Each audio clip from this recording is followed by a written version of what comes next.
जहां सरकार मदरसों को लेकर इस वक्त सख्ती मोड में नजर आ रही है।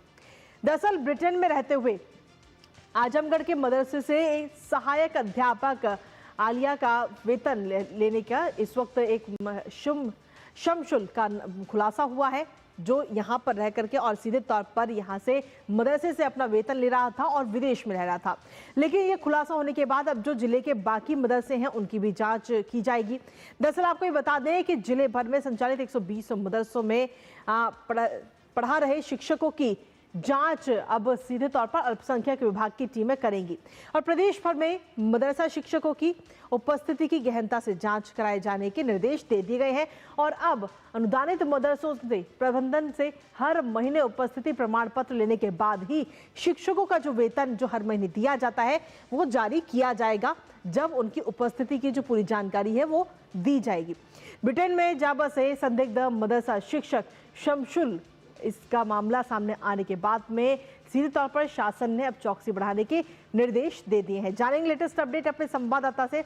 उससे पहले आपको दिखाते हैं एक्शन में योगी सरकार। तो जी हां, आपको बता दें कि योगी सरकार इस समय पूरी तौर पर एक्शन मोड में नजर आ रही है, जहां मदरसों में शिक्षकों की उपस्थिति पर अब सख्ती बढ़ती जा रही है। योगी सरकार ने पूरा व्यापक जांच के आदेश इस समय दे दिए हैं मदरसों में, जिसमें खासतौर पर अब अल्पसंख्यक विभाग जो है वो इन सभी मदरसों का पूरा औचक निरीक्षण करेगा। कौन शिक्षक मदरसे में आ रहा है बच्चों को पढ़ाने के लिए, कौन नहीं आ रहा है, या किसी शिक्षक की जगह पर कोई दूसरा व्यक्ति तो नहीं पहुंच रहा, इन तमाम चीजों को लेकर अब जांच की जाएगी। उपस्थिति की पूरी जांच की जाएगी। साथ ही जो उनके तनख्वाह है, हर महीने का जो वेतन है, उस वेतन के लिए अटेंडेंस प्रमाण पत्र भी अब चेक किया जाएगा कि जो शिक्षक है वो महीने में आखिर कितने दिन वहां पर गया है या कितने दिन नहीं गया, पूरी हर चीज की जांच की जाएगी। इसके साथ ही प्रबंधन को भी प्रमाण पत्र जारी करने के ऑर्डर दिए गए हैं। आजमगढ़ के जो शमशुल हुदा मामले में के बाद में अब ये गिरफ्तारी इस समय बढ़ती हुई नजर आ रही है। आखिर ये शमशुल हुदा का पूरा मामला क्या है, एक बार वो आपको बताते हैं।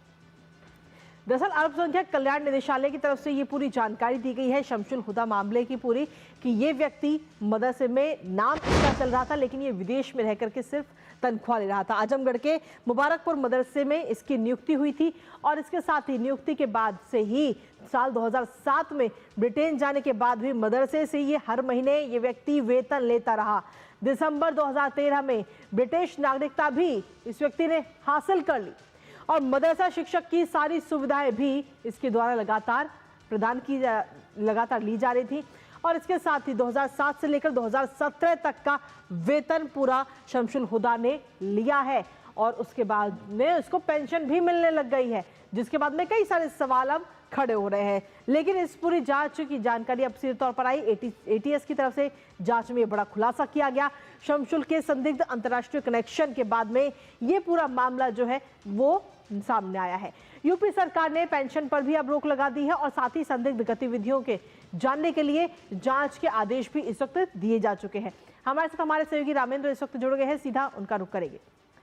रामेंद्र, सीधे तौर पर अगर देखिए तो शमशुल हुदा के मामला सामने आने के बाद में अब सरकार जो है वो एक्टिव मोड में नजर आ रही है और अब अलग अलग जिलों में बाकी मदरसों की जांच की बात कही जा रही है और सीधे तौर पर ये निर्देश भी दिए गए हैं। बिल्कुल कृतिका, देखिए जब उत्तर प्रदेश सरकार ने मदरसों की स्थिति का आकलन किया जो नेपाल बॉर्डर पर थे, तो वो तमाम को एटीएस को सौंपा गया कि इनकी गतिविधियां क्या हैं, कैसे संचालित हो रहे हैं, क्या शिक्षा दी जा रही है। तो उसी जांच में आजमगढ़ के एक शिक्षक का भी जिक्र है जो शमशुल हुदा नाम से था। वो ब्रिटेन में बस गया, ब्रिटेन की नागरिकता ले ली और यहाँ से उसको सैलरी दी जाती रही। एटीएस ने वो पूरी रिपोर्ट शासन को भेजी। शासन को रिपोर्ट मिलने के बाद शासन ने कार्रवाई की उस शिक्षक के खिलाफ तो की ही, बाकी जो 561 प्रदेश में अनुदानित मदरसों की संख्या तो बड़ी है जी, लेकिन जो उत्तर प्रदेश सरकार द्वारा अनुदानित है वो 561 मदरसे हैं, जिनमें 2,31,000 से अधिक बच्चे पढ़ते हैं और उनमें 10,000 लगभग शिक्षणेतर कर्मचारी हैं, उनमें शिक्षक भी हैं और भी हैं। तो इस तरीके से आजमगढ़ की जो घटना हुई वो आजमगढ़ नहीं, आजमगढ़, अलीगढ़, बहराइच, महाराजगंज, इस तरीके के जो सारे सेक्शन है उनमें निर्देश दिए गए हैं कि तभी वेतन दिया जाए जब वेतन ये प्रमाण पत्र आ जाए कि ये हमारी सेवाएं दे रहे हैं, अन्यथा इनको वेतन न दिया जाए। तो सरकार सख्त और जांच के भी आदेश दिए गए हैं कि ऐसा तो नहीं कि मदरसा के शिक्षक पढ़ा क्या रहे हैं, बच्चों को शिक्षा क्या दे रहे हैं, उनके कनेक्शन कहाँ से हैं, ये सारी जांच भी शुरू की जा रही है, क्योंकि राष्ट्र पहले है, ये सोच करके प्रदेश सरकार काम कर रही है कि राष्ट्र विरोधी गतिविधियों में कोई संलिप्त होगा तो उसके खिलाफ कार्रवाई की जाएगी। ये पहली कार्रवाई की शुरुआत है, अभी इससे आगे भी कार्रवाई प्रदेश सरकार करेगी खुद का। इसके साथ ही आखिर किन किन जिलों में अब जांच की जाएगी मदरसों की, इसको लेकर क्या कुछ अपडेट आपके पास?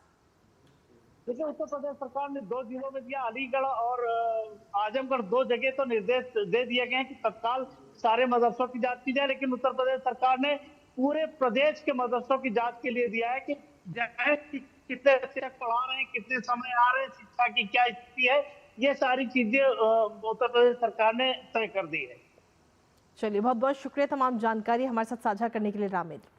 तो फिलहाल उत्तर प्रदेश सरकार की तरफ से ये आदेश दे दिए गए हैं और मदरसों की जांच होगी। और मदरसों में जो शिक्षक पढ़ा रहे हैं वो शिक्षक सीधे तौर पर उपस्थित हो रहे हैं या नहीं हो रहे, या उनकी जगह कोई और अपनी उपस्थिति तो दर्ज नहीं कराए, इन तमाम चीज़ों को लेकर अब जांच की जाएगी। और जब उनका जो अटेंडेंस का रजिस्टर है वो जब पूरी तरह से सामने आ जाएगा उसके बाद ही